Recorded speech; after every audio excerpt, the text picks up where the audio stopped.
Hello, this is me. This is Connie. That's how I answer the phone usually. And anyhow, I am going to talk about my life, my son's life when he was home and before he went to college.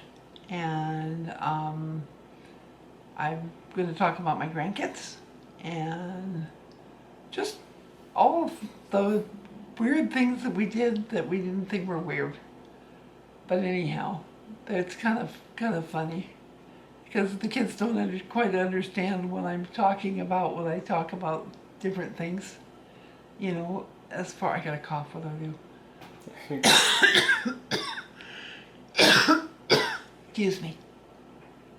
Anyhow, so we're gonna go over that kind of thing, and then I am going to see if I can figure out something so that I can send my cousins in Sweden videos, and so that they can see what's here, because I've got many pictures of their family and my family from Sweden that my grandparents had.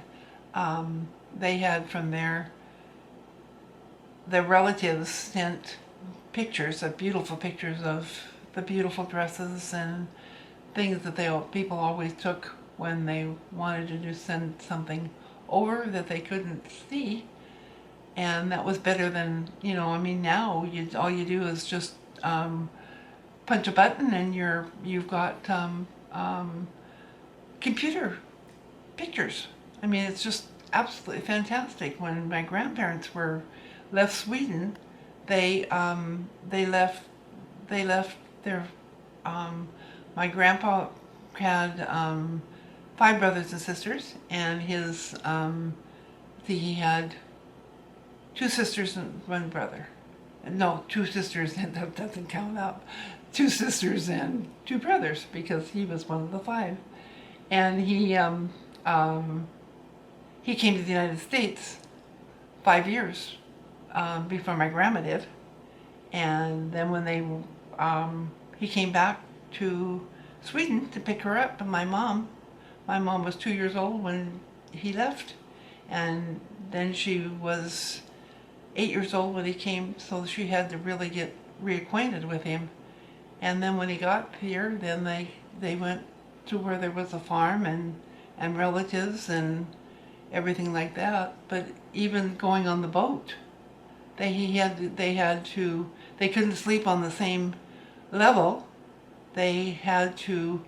My grandma and my mom were on one level, and my grandpa and was on the bottom level. And so, they didn't have much money, so they had to go on the economy things. And anyhow, it was an experience and a half.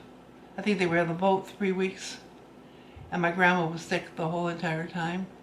And my mom, she had to sleep in a cradle because she was so small at 8 years old. Anyhow, they said it was quite an experience. We have some pictures of we do have some pictures of the boat that they rode on and all that kind of stuff, which was very, very, very interesting. And let's see, I had a very good relationship with my grandparents. They were my second parents, because my mom and dad both worked, and so I spent an awful lot of time with them, which was nice. And everybody spoke Swedish at home, and I could listen, and I could hear, and I knew what they were saying, but I couldn't respond. When I decided to go to Sweden at 17, I realized I couldn't shut my mouth for 2.5 months. And my cousin said, I walked to the grocery store the next day, because they all said, oh, I feel so bad for Connie, because she can't see anything. And she can't see anything. She can't talk. And she can't be quiet for 2.5 months. That's terrible. And so I went to walking with her, And she says, Connie, she says in Swedish, she said, Connie, you can't just sit there and do nothing and not talk to us for 2.5 months. So she says, use your hands. So I used my hands to do explain things, which I do anyhow. I still do. I'm like an Italian. The Italians talk with their hands, and I always talk with my hands. Anyhow, all of a sudden, it was like a light bulb went off, and I could speak Swedish. And so I didn't have to shut my mouth for 2.5 months. But I was going to say something and I ate it. Anyhow, it didn't taste good.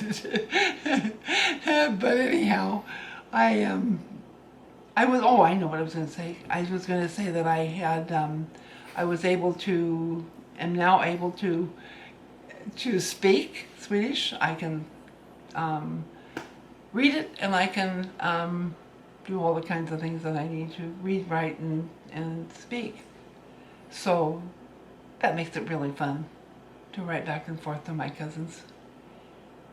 So anyhow, that's what's going on there as far as my relatives are concerned, and I'll be sending more information from to the relatives so that we can. It would be so cool to talk. I haven't seen him since I was 17. I didn't have gray hair, so, or it looks like it's white right now. Anyhow,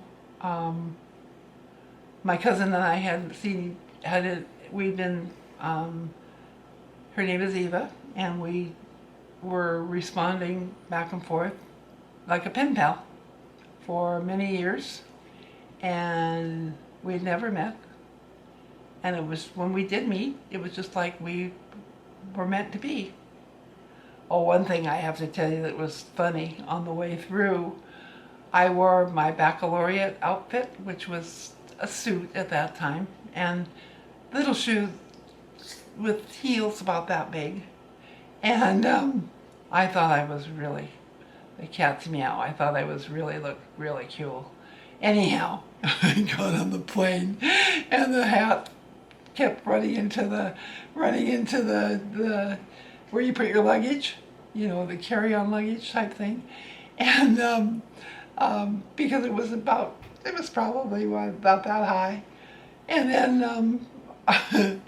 I went to get off the train when we went to meet my relatives, and I'll be darned if how trains have when you go step down, they have little holes in them.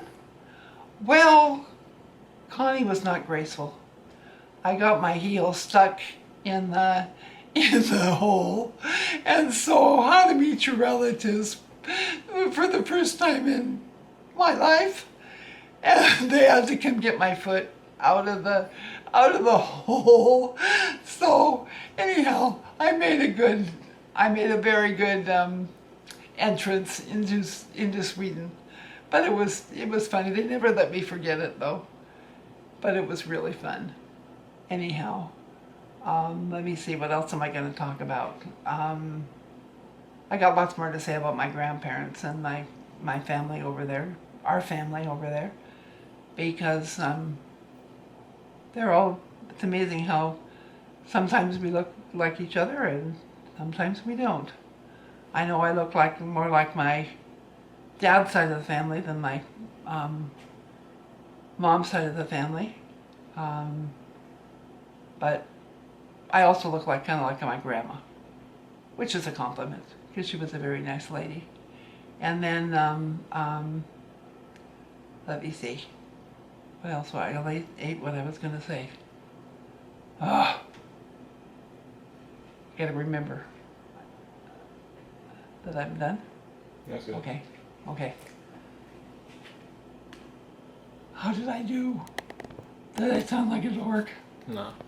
I kind of flitted from one thing to the other, but I'll